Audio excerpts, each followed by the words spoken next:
Good evening, y'all. Happy Halloween and happy Samhain.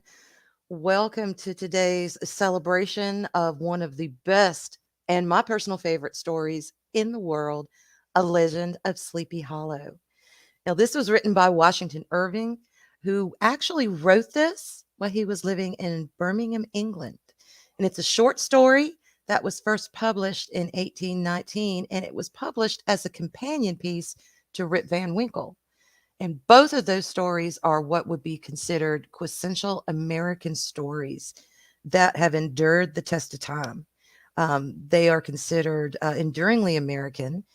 And one of the things about this story that makes it just so amazing is just the fact that it has survived through generation after generation after generation. I know my parents were told it when they were kids. They told it to me when I was a kid. I've told it to my children and so on and so forth. And there's something about it that just captures that heart and imagination that people absolutely love. Now, this story is actually set in 1790 in the countryside around the Dutch settlement of Tarrytown. And it takes place in this secluded little glen known as Sleepy Hollow, which is a lot different from the Sleepy Hollow that we actually know and that exists today, which I will tell you is that's on my bucket list. That is one places I definitely do not want to miss. I want to go there one day, particularly around this time of year because it's got a tour of Arwyn's home. It's got a tour of the church and the graveyard and the bridge that the story actually alludes to. It has reenactments. It's like the entire town gets in the celebration on this story. And since it's my favorite ghost story of all times, that's one of the things that I want to do.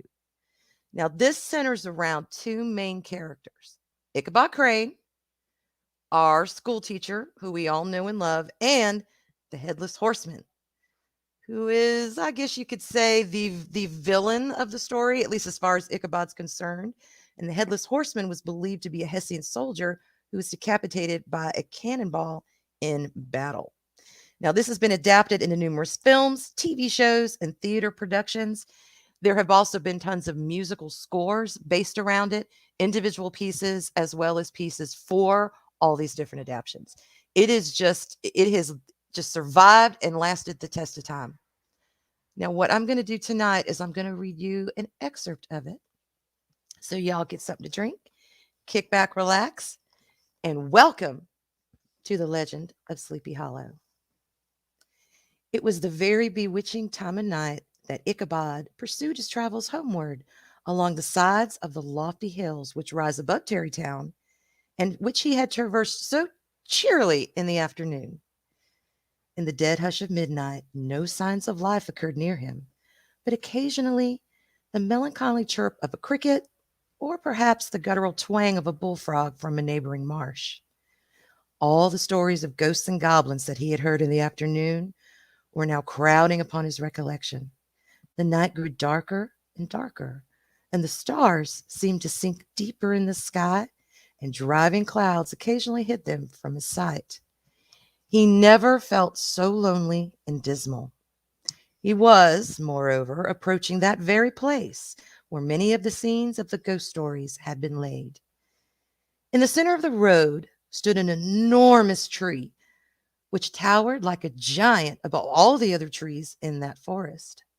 Its limbs were gnarled and fantastic, twisting down almost to the earth and rising again into the air. As Ichabod approached this fearful tree, he began to whistle. He thought his whistle was answered, but it was the blast sweeping sharply through the dry branches.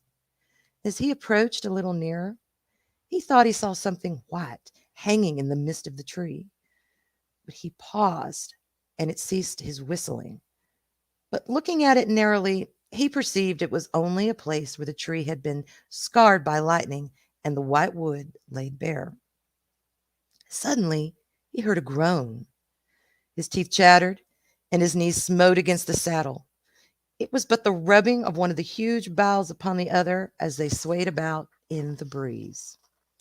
And about 200 yards from that tree, a small brook crossed the road and ran into a marshy and thickly wooded glen.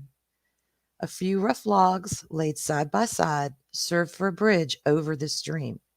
And on that side of the road where the brook entered the wood, a group of oaks and chestnuts threw a cavernous gloom over it. As he approached the stream, his heart began to thump. And he summoned up, however, all his resolution, gave his horse half a score of kicks in the ribs, and he attempted to dash briskly across that bridge.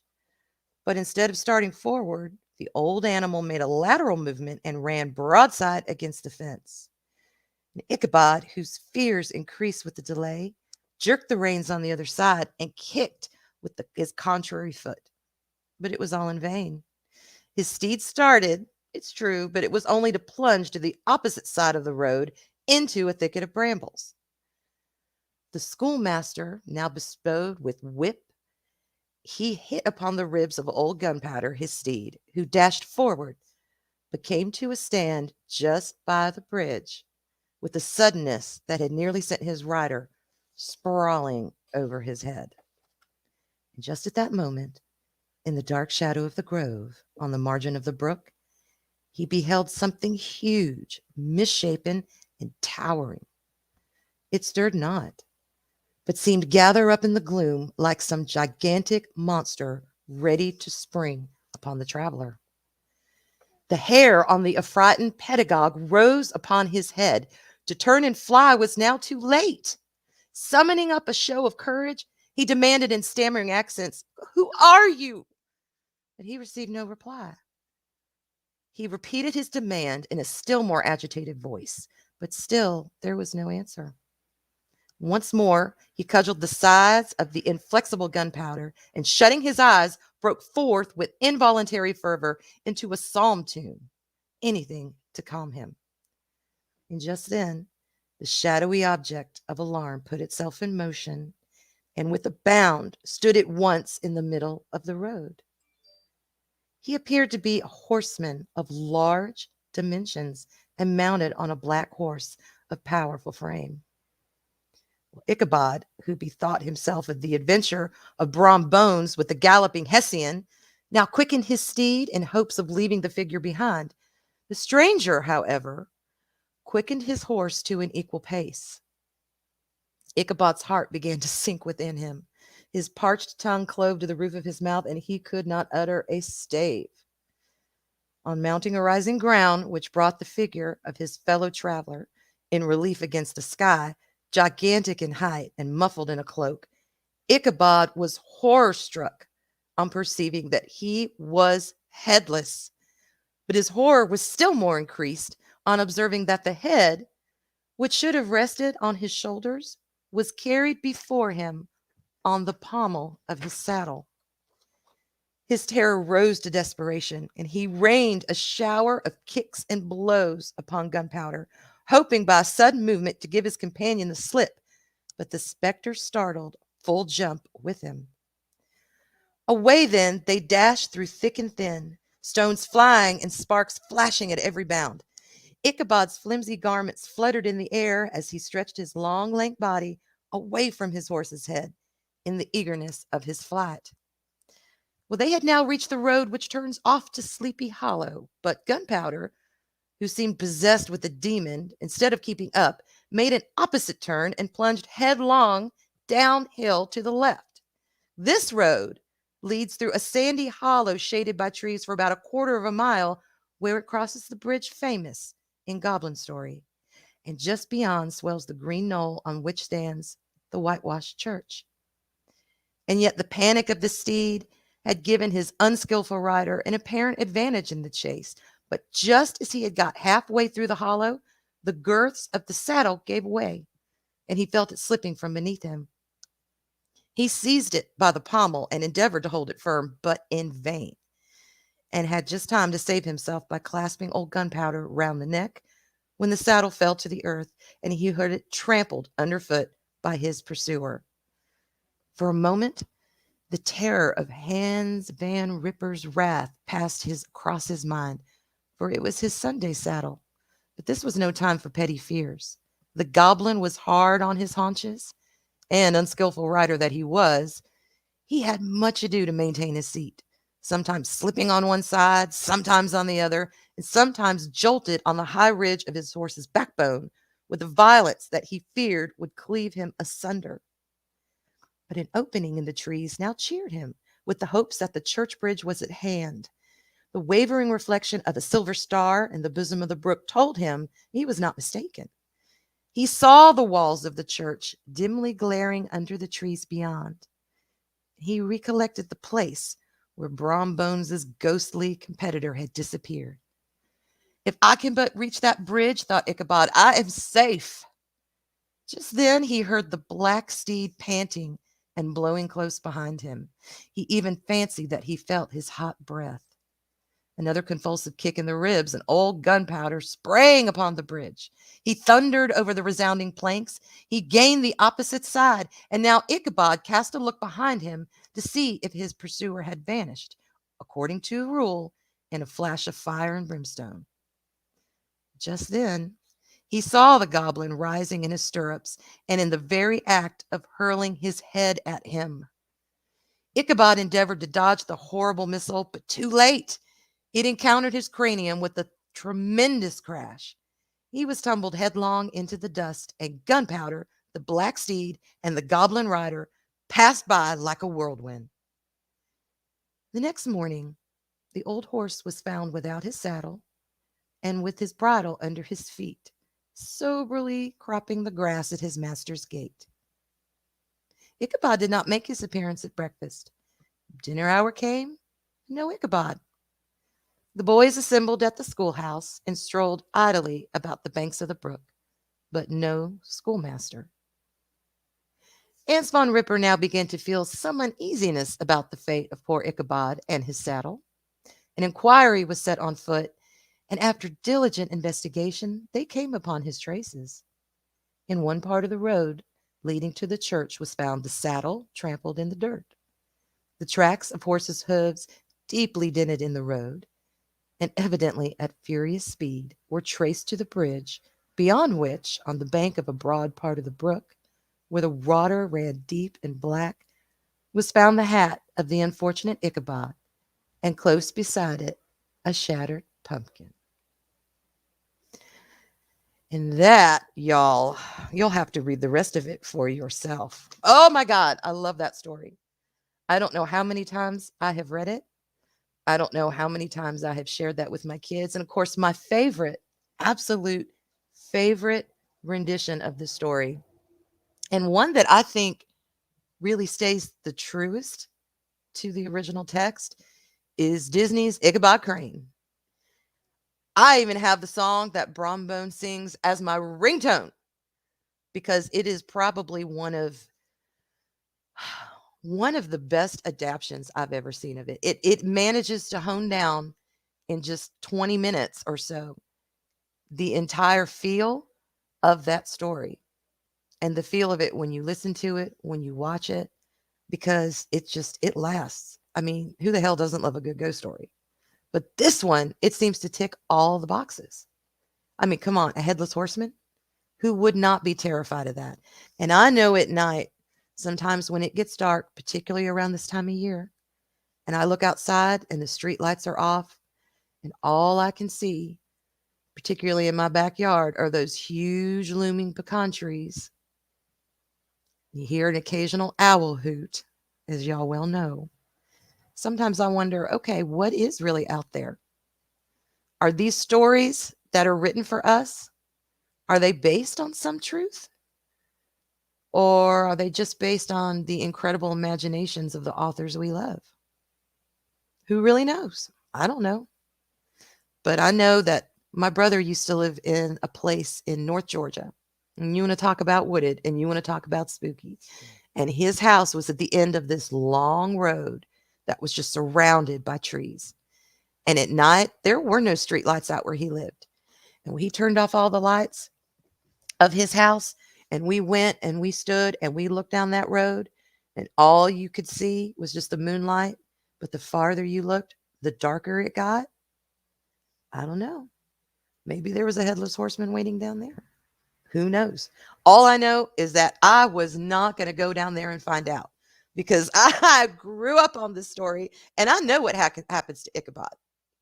Now, there is a theory, okay? There's two trains of thought with what happened to Ichabod. One is he got so scared that he decided to leave Sleepy Hollow and all of its beauties and witchcrafty charm. And he found him a widow somewhere, an old wealthy widow, and decided to marry her, quit teaching, and settle down into the comforts of life. Good food, good warmth, the whole bit.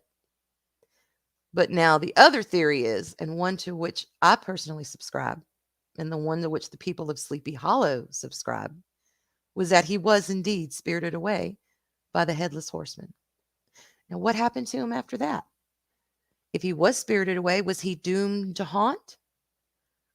Some people claim in the story that they hear his mournful cry and that they see him kind of haunting and floating around the old schoolhouse, kind of bemoaning and regretting losing the fair Katrina and not besting Brom Bones to win her hand. I don't know. I kind of like to think he just disappeared into the ether. Who knows? What do you think? What could have happened to him? And what is it about this story that makes it endure the way that it has? I mean, really, if you think about it, it is just a simple ghost story.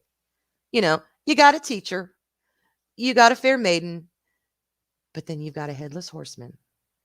And there's something about not having your head.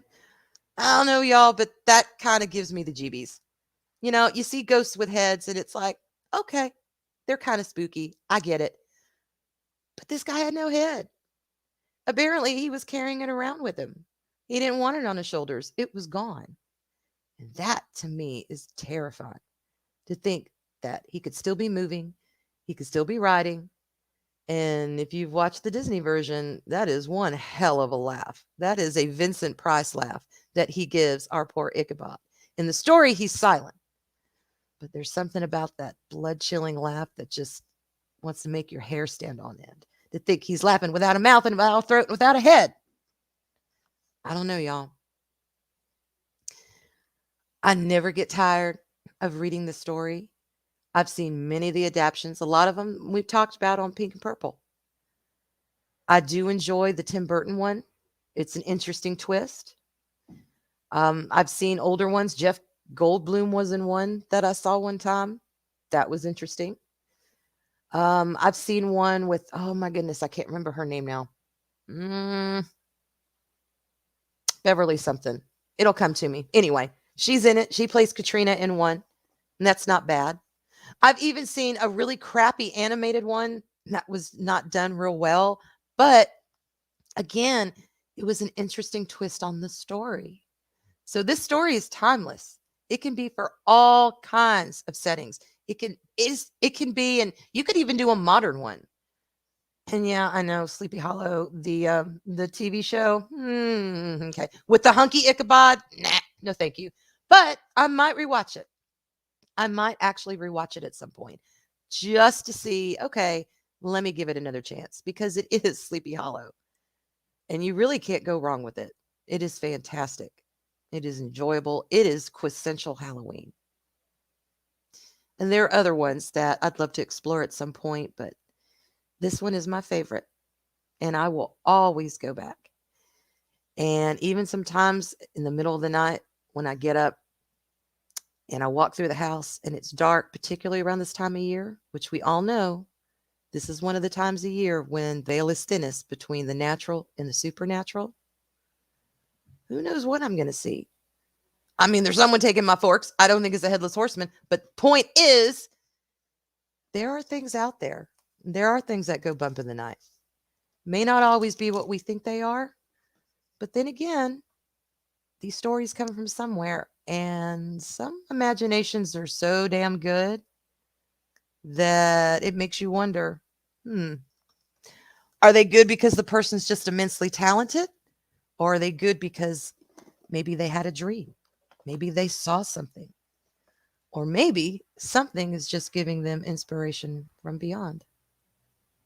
I don't know. But it is Halloween. And what better time to think about these kind of things than right now? To think about the supernatural and to think about what's out there, what's watching us, what wants to communicate with us. And if they are, what are they trying to say?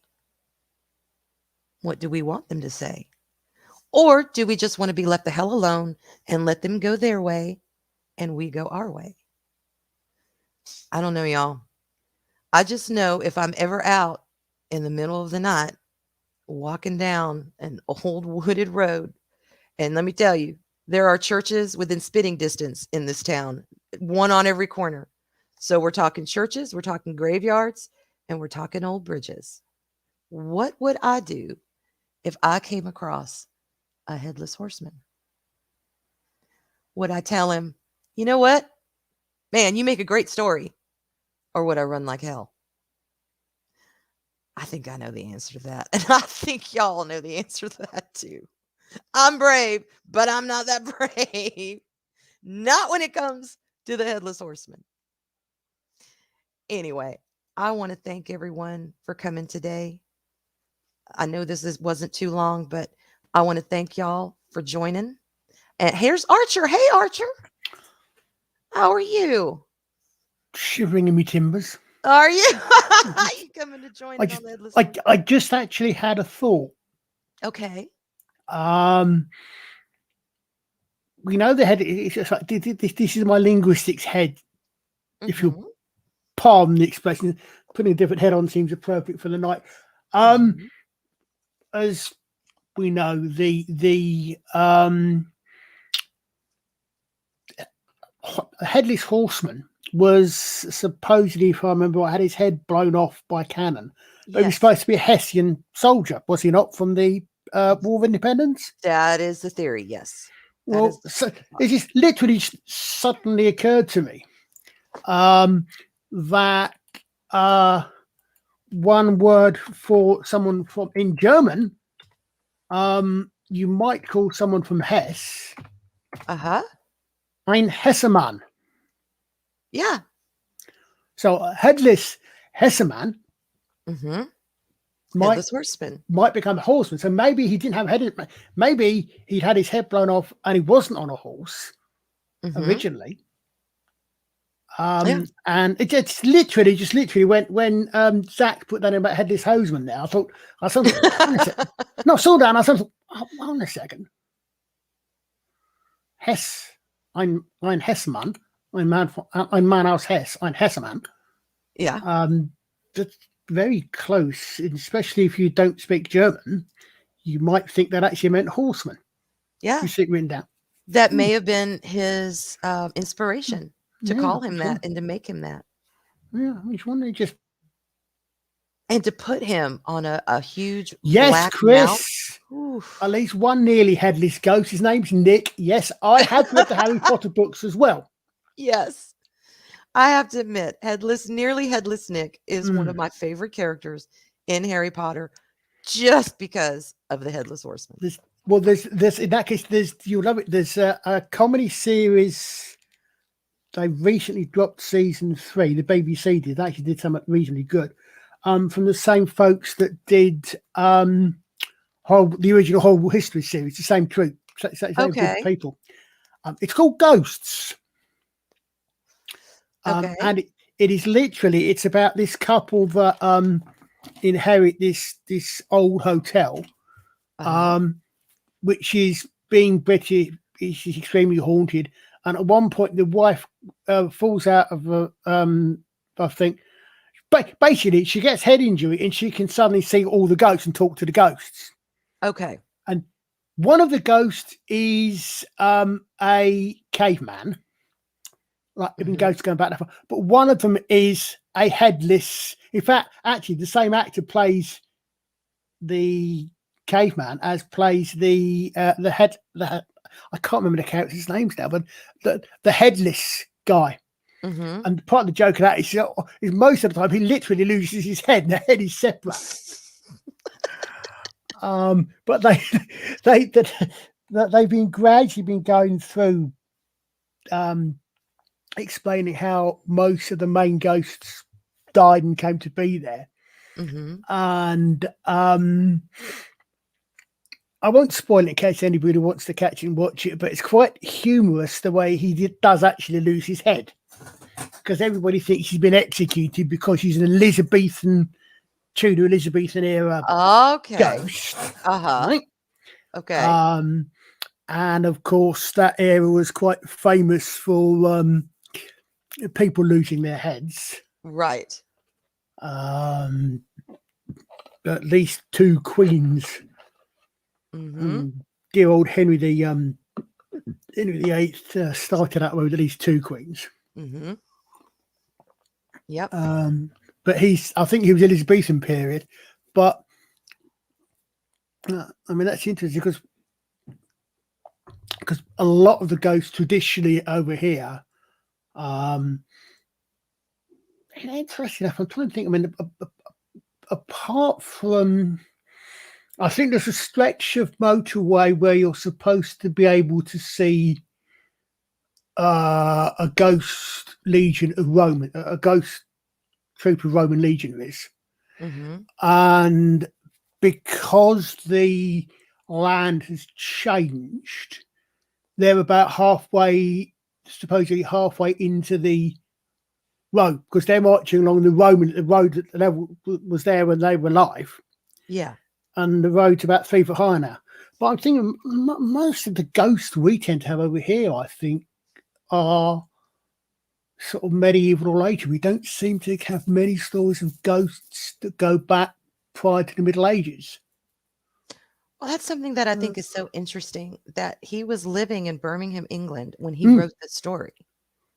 And having lived in Kingston and having lived in England, it, the atmosphere does lend itself to the supernatural, in my opinion. You know, the overcast days, yeah. the old buildings, the beautiful forests. I mean, Richmond Park in itself, I could walk around there for hours Mm, and just get inspired. So he was inspired to write the story, even though it is a quintessentially American story. He yeah, wrote it when definitely. living over there. Yeah. Well, we do twice a year back when we're free, when we're allowed Hmm. to move. We do reenactment shows at a place in Wales, which is actually, I think, the history of the park and the area goes back to the Middle Ages and earlier. Hmm. There's ruins of a medieval era monastery for starters, but the actual main building was actually built in about the 1800s. It was one of these follies built by, not quite a folly, but it was built in fake medieval um, fake medieval castle type thing. It's called Margam Park. If Uh-huh. anybody knows it or wants to look it up, but a couple of times we've been there because what we tend to go, we go there over the weekend.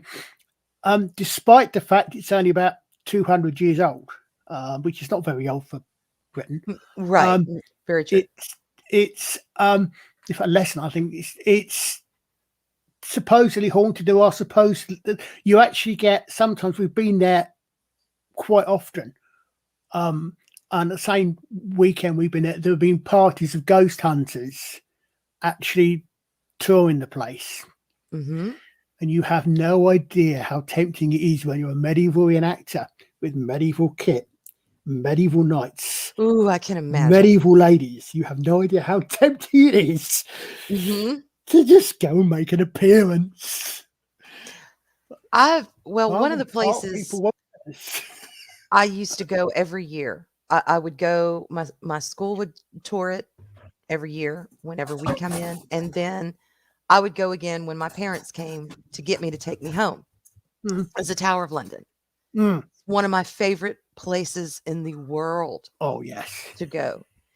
And, you hear ghost stories and you're walking around and the beef eaters are telling about the sites and blah, blah, blah. And, Yeah. oh, here's where Anne Boleyn was beheaded. And, here's where the white lady walks and so on and so forth. Yeah. But I never got a chill until one time. And it was, I believe it was Sir Walter Riley's study when he was living there, when he was in prison there. Hmm.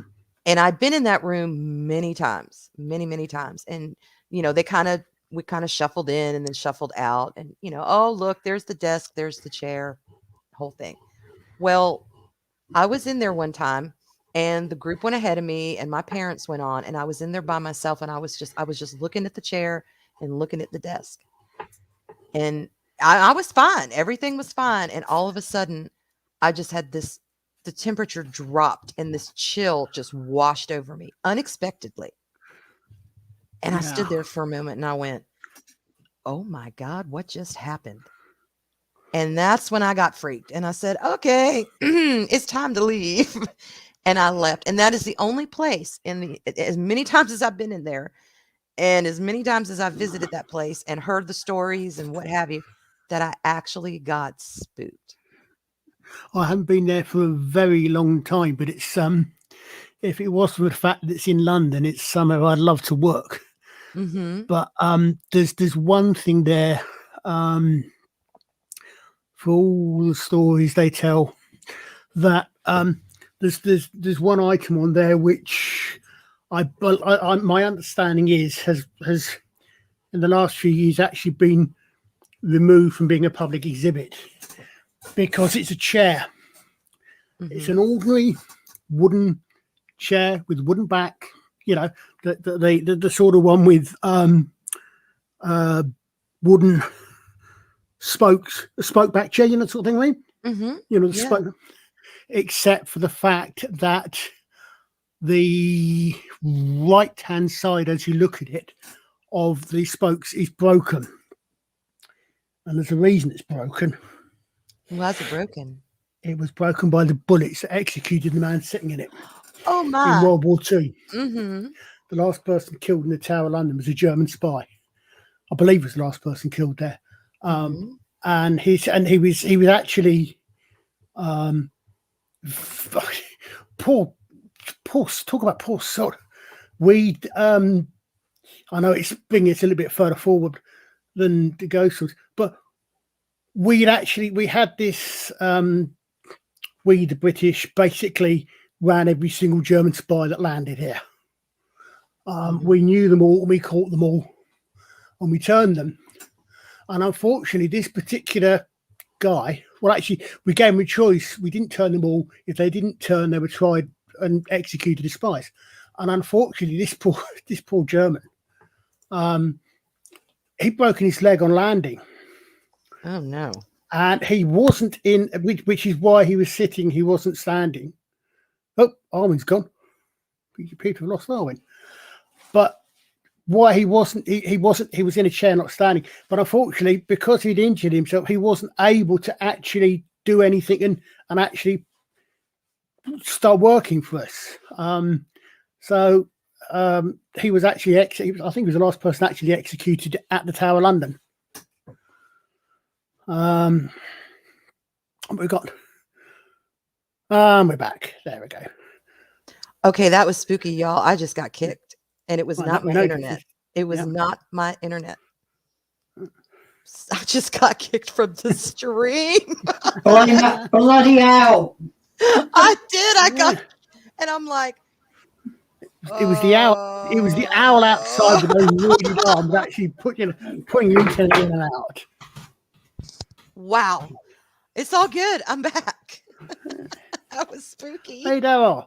Happy birthday to your daughter. Hope she had a great time. No, no, it was your wife, wasn't it? It was your spend time with your missus. My apologies.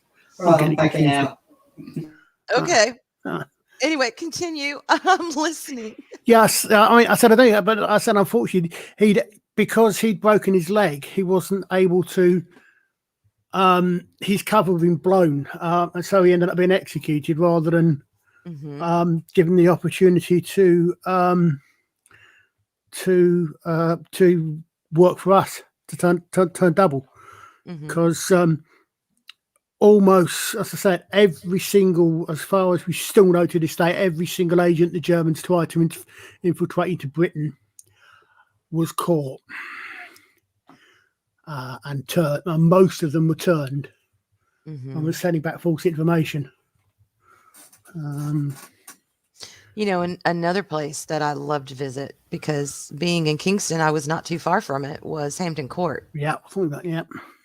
And I wish my love for Tudor history had started when I was living there, but I was a dumb kid. I didn't care about that stuff. And then it wasn't till several years ago that I really started to pick up on Tudor history and to read about it and really, get into it and want to study it for myself. I mean, it's weird. The Tudor period is where I used to be, where I dipped out. I'm more into it now, Hmm.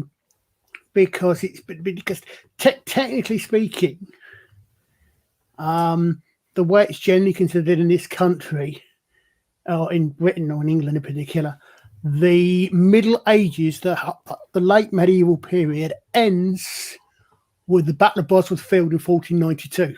Hmm. No, Isn't it? Wasn't it Bosworth? 1485. No, I can't. But yeah, the Battle of Bosworth Field, Richard III, Yeah. a horse, my keen horse. That literally that day ended the medieval period, and it began the early modern, because we call it the Tudor period, because that's when Henry Yes. Tudor takes over. Yes. Although, as a couple of people said, that it didn't change overnight. Most people are the same. In the Middle Ages, medieval mindset went off at least another 100 years. But it's just that tends to be there's an actual definite break there. Hmm. We'd been able to count. You can literally follow, winds around a little bit, but you can follow the bloodline of the English royal family, or it goes back. In fact, the Tudors are somewhat well out at the end there, but you do the Plantagenet. It goes back to the Plantagenets, can go all the way back to a descendant of the Vikings called William. Okay. William the Bastard, or came over here in 1066, but things over for the rest of us again. Yeah. But we can literally trace almost direct, pretty much descent from William of Normandy to Edward III. Yeah. Sorry, to Richard III. And that's one of the things I love about English history is I think about, again, you've got Washington Irving's stories and other early American writers and their stories, whether ghost stories or not. But I think about how close, how connected England and the United States are. I mean, we were all British subjects at one point. So in a sense, that is our history as well. And it makes me think about the influences that England has on particularly early American writers. Oh yeah, Because it's all intertwined. We were saying something. I was saying to I think Firefly was talking to something. We were talking about the other day. Think that Hollywood, or both Hollywood and the European film industry, seem to have forgotten. Quite apropos tonight. No, actually, no, it wasn't. It was on a different stream. So, but irrelevant. We did not burn witches in this country. You did not burn witches. No, we didn't. We hung them. We hung them. In this country, we burned heretics, but we hung witches. Yeah. Whereas on the continent, they were burned. But all the horror movies, even the Hammer horror movies you see, where they start off with Barbara Steele being burned at the stake, didn't happen in this country. It must be a European set one. Whatever Barbara Steele, it probably was. Yeah, I know a lot of modern witches, and most of them know that, but some of them kind of get on these tirades about the burning times, the witches were always burnt, and I'm like, no, you weren't. You were hung, which it's not much better, but still, if you're gonna know a history, know a history. Yeah, it's some. It's just kind of a pet peeve of mine. Yeah, especially around this time of year. Halloween is also a modern which is it's their new year. And it's like if you're going to learn the histories and you're going to learn, the things that pertain to you, will know what really pertains to you. Yep, Daryl, that is the Daryl. that is the Monty Python esque way of working it out, if I remember correctly. Yes. The carrot for a nose. Or turnip. Yeah. I think it was a turnip. I don't know. I don't remember. Well, yeah, Mark. Yeah, I mean, interesting. You saying that there's a series. There was a series. Oh, 70s or 80s. A historical series set in the what we call the English Civil War, although it was only the last of several. The one that everyone knows about, the Roundheads and Cromwell and the Roundheads and the Cavaliers and Charles II and the rest of it. Mm-hmm. And there's a story in one of those where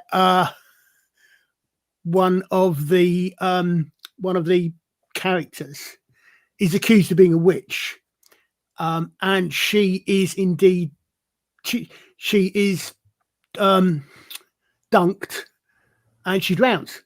Mm-hmm. And one of the lead characters says, "Yeah, she was innocent. She's dead. Well, she was innocent. Exactly. Mm-hmm. That if the idea being the logic being that water was pure, and therefore being pure, it would reject the devilish evil of a witch. Mm-hmm. So if the witch floated, that wasn't the fact that the human body tends to float because there's a lot of water and a lot of air in it and a lot of relatively lightweight materials. It was because the water was rejecting it. If she drowned, the water would accept her and she was innocent. But she'd be dead. Yeah. So some comfort that, yeah. Lose. Yeah, basically. And of course, if you defend a witch, you must be a witch as well. Mm-hmm. Well, I'm sure I've heard something similar along those lines recently in other areas. And then there's that old legend: if you have red hair, you're a witch, and you have no soul. I've heard that a lot lately. Okay, thanks. I'm soulless, and I must be a witch. You're okay. a witch. Apparently, You must be joking. I'm gonna steal everyone's soul because I don't have one of my own. Unbelievable. Which witch though? Which witch? Which witch is which? Which witch? Wicked witch. Wait a minute, Purple, that makes you a witch and all. So you must be both trialed. Yep. You and me, Purple baby, we're witches. We have the soul. Fortunately, I haven't been playing Brother Colin the Friar for quite a long time, so I can handle things like modern ideas of witches. Although actually, that's a whatever witchcraft as a thing is a relatively modern idea. Witch, the whole witch, what we think of as a witch burning or witch hunting craze, that was, believe it or not, that was the early modern Enlightenment era. That wasn't a thing. Indeed, in the Middle Ages and period, etc., the church didn't believe in witchcraft. The Inquisition was not set up to hunt down witches. Both Inquisitions, the Holy Inquisition and the Spanish one, were actually set up to hunt down heretics, not witches. Yeah. The church didn't. A lot of the church actually didn't believe it. I think they didn't want to give Satan that much power. Part of it, but they would not entertain charges of witchcraft a lot of the time. And at the same time, though, there has always been throughout history in many groups, but in even in religious ones, you think there wouldn't be if in a religious group, but there is a form of superstition, a real, genuine superstition. Now, to the degree of how much they believed in that superstition, who can say? Well, I recall a long time ago. I mean, um, a long time ago, I recall someone saying to me that actually, if you think about it, without meaning offence, and it wasn't meant as offence, what's Mhm. prayer but a sort of ritual spell? In a It's got, sense. it's in that it's got its own particular requirements. It's you've got an end in mind. You are invoking a higher power. In a sense. I mean, I again, would as say I would say the main difference in that, where I could see someone going, "Well, maybe not," is that spell work involves the manipulation of energy, mm, not necessarily a devotion to a higher being. And prayer is pretty much a communication with a higher being. yeah, But I well, see yeah, what you're saying. yeah, I definitely see what you're saying. yeah, If someone is not religious and invokes a prayer to manipulate energy to bring forth an action and a reaction, yeah, I could see where they could use that yeah. I mean, but as a that spell. yeah, I mean that was the thing. It wasn't meant to be in any way saying the religious are just as bad at magic or anything like that. Yeah. It was the idea was that if you look at it, it's just a different way of approaching the same sort of thing Mhm. of applying to something outside yourself. And if you think about it, a lot of us perform a spell every time we blow out candles on a birthday cake. You Yeah, make a wish, yeah, your breath blows out the candles, and you put that energy out into the universe. That is in the very basic form a spell. yeah. True, true. Same thing as when you pick up a dandelion and you make a wish and you blow the seeds and they scatter and they go forth and they plant, and they're supposed to bring that fruition of your wish into action. Or you throw salt over your shoulder It to throws bring salt good over, luck, or yeah, whatever. Yeah, exactly, so many of exactly. them. So it's They all tied. It's all tied together. it's all I think for looking for something, Yeah. something outside ourselves. I think a need, which I think, in fact, possibly come to think of it, may also extend out to a degree to conspiracies and conspiracy theories because we're looking for an explanation for how something like that can actually happen. Mhm. It's obviously it's not a magic. I'm not saying it's magical anyway, but but same sort of thing is looking for something outside, looking for an explanation, looking for something for how that's happened. Rather than in some things we look for for want of a better phrase, divine assistance. How did that happen? Why has that happened? Mhm. The converse is, well, why has that? Why something bad? Like, we can't understand why that's happened. It can't have been a god or anything. Nature can't be. The universe can't be that simple and straightforward. Mhm. I And that's agree. where some, I think, some conspiracy theories using small c come about. And some people say that magic is just unexplained science. In the whole world of the supernatural, ghosts, goblins, fairies, headless horsemen, they're just And all unexplained science. well, Who Arthur knows? Clarke's aphorism, or Clarke's laws, it used to be known.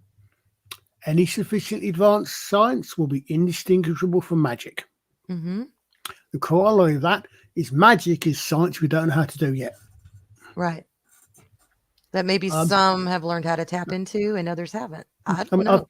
I've got love come up years ago with a fantastic example of that of Clarke's law.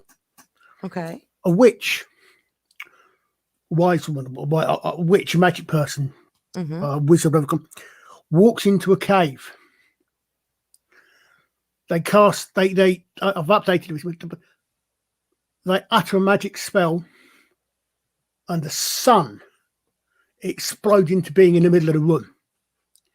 Alternatively, Alexa, lights. If Good point. if you Yeah. are, if you're from the 18th century, and you suddenly get brought forward, and suddenly someone walks into a room, says Alexa lights, and the Alexa lights come on. Mm-hmm. That's magic. That's magic. Yeah. But to Oh, yeah. us, it's technology. It's Yeah. science. Exactly. I mean, I used to say made a magic symbol or in other words, switched on the lights, but with the advent of Alexa and Siri and the like, and these smart houses, I think it's even more demonstrable if you say magic spell, Mm-hmm. Alexa lights. And this all comes back into these stories, like the Headless Horseman and like other ghost stories that we love and we cherish and that make us afraid during this time of year. It all comes back to that. What is real? What is natural? And what is really supernatural? Do these Hmm. things exist? Is it just a plane of existence that we haven't tapped into yet, that we don't understand? Yeah.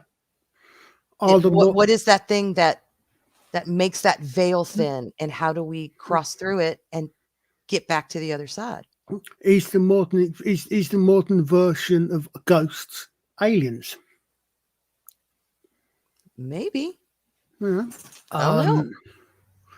We now have a more scientific approach. So generally, perhaps we don't think, you know, ghost stories tend to now be consider that stories. Mm-hmm. Although there is still, I think, quite a widespread belief in something of that. But then perhaps we've now got the scientific version of ghost is aliens. Yeah. That's Again, one way similar to sort look of at thing. it, Yeah. because we don't know No. exactly what that veil is, and we don't know exactly how it thins and how things are able to come from the other side onto our side. And are Hmm. we able to go on the other side? We don't know how to do any of that, No. but who cares? You know, It's who called really sticking with it. cares? We Yeah. get these stories. Hmm. We get these superstitions. We read about magic. We see all this. It surrounds us everywhere. Well, But you don't have to have the answer to enjoy it. going back to something we mentioned earlier on in the chat. What is probably the biggest phenomena, entertainment wise, of the last 20 years? A little kid with a scar on his head that can do magic. Harry Mm-hmm. Potter. Harry Potter. Exactly. You know, even in the 21st century, you know.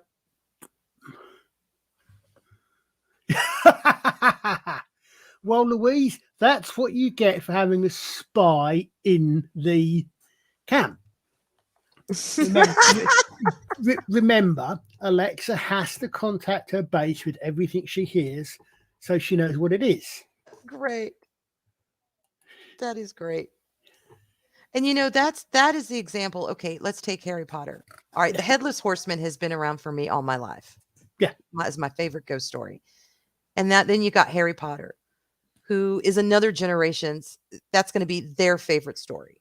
There's maybe not a ghost story, but it has ghosts in it. It's a magical story. Yes. Okay. We are so hungry for things beyond ourselves that we embrace these things. Maybe we can't accept them in our everyday life, but we can sure suspend our disbelief for a couple of hours to read a good ghost story or to watch a good Harry Potter movie. Oh, yeah, absolutely. Or, you know, whatever it is that you like that is beyond reality. I mean, how, again, more so your side of the pond than ours. Mm-hmm. But over the last 3 weeks, how many streams have there been on YouTube, which have been Halloween ghostly supernatural based? Mm-hmm. I mean, Lot. heck, Loki and Adega have had one for the last year and for the last 13 months, I think they started doing their Thursday night ones. I think they used to be history, and I think they became the woo woo, supernatural, etc. The unexplained things. I think he started doing it for Halloween, and then Mhm. he just carried on. They just carried on doing them. So Yeah. there's Yeah. obviously the interest in it. And those streams are amazing. Yeah, The one Loki and Adega do, amazing. I yeah, hate it when I'm not able to see it. I hate when I'm not able to be there for it yeah, because it just I don't know, it generates something in you. You know, it's that thrill of being scared, but it's more than that. It's the broadening of the mind of what yeah, if. yeah, exactly. And I mean, if you want to go to science, if you want to sort of bring a scientific view to it, well, hold on a minute. Well, last time I looked, we don't scientists reckon that they don't know what 90% of the universe even is, Mhm. Such and a that's small fraction of it. yeah, and that's dark matter, dark energy. Mhm. They're only called that because they're placeholder terms unless we know what they are. So Yeah. There's still so much that we don't know, yeah, so much we can explore, and so much we can experience if we just kind of open our minds a little bit hmm, and look at it and say, okay, well, damn, maybe my forks are disappearing and maybe my bathtub is turning on by itself instead of yeah. trying to rationalize it and saying, well, how could this happen? And sometimes there are no explanations. It Well, just is. yeah. I mean, well, you've only got to say this. I mean, you've only got to. Sorry, just saw Mark's comment. You've only got to think. I mean, something that as a historian, or as an amateur historian, really, really, really, really, really annoys me is when people think that our ancestors were stupid. Hmm. They weren't. Our ancestors, the only difference between our ancestors and us was knowledge. We Yeah. have advanced, we have built on their knowledge. Uh, they were not stupid. They didn't understand their world as much as we understand it now because we developed techniques to do it. But or pretty much every single human culture has its ghost stories, has its supernatural or its unexplained or whatever you care to call it. Hmm. Every it's part of the human experience, if you like. Right. Exactly. Um, And that is exactly right. And that's part of our that's part of our heritage as humans is we're not always going to be able to explain anything, and we will let good people that write these amazing stories, we'll let them do a little bit of the explaining for us. yeah, And exactly. that's the way I like it. Although I was thinking, I must admit that I know a lot more. The only version of the headless horseman I know is basically Jack Sparrow fighting with Johnny Rico for the attentions of the girl, i.e. the movie, and Right. of course Casper Van Dien, having been in Starship Troopers, was Bron, Yeah. and obviously Johnny Depp was Ichabod. Yeah. But that's the only version I know where not so much Ichabod disappearing as the wicked stepmother. Or It's definitely a different adaptation, and hmm, I don't hate it. I don't know. I don't. It's not the original, but it's not that bad either. I don't mind it. So Yeah, anyway, it is at the top of the hour, or the not the top of the hour, but we've been going for an hour. yeah. Uh, I want to thank everyone who has come out today. Thank you so much for sharing your Halloween with us. I don't know what y'all's plans are, but I hope each and every one of you have a safe Halloween for the rest of the night. And you know what? Keep a little bit of that Halloween spirit in you all year round Hmm, because you never know what you'll find if you do. no. So Thank you very much, Colin. I've enjoyed it. Thank We've you. had a good talk today. We've had a good story, and Mm, I'm going to definitely. enjoy the rest of my Halloween too. Y'all stay for the end credits, and y'all have an amazing week, and we will talk to you soon. Bye. Bye.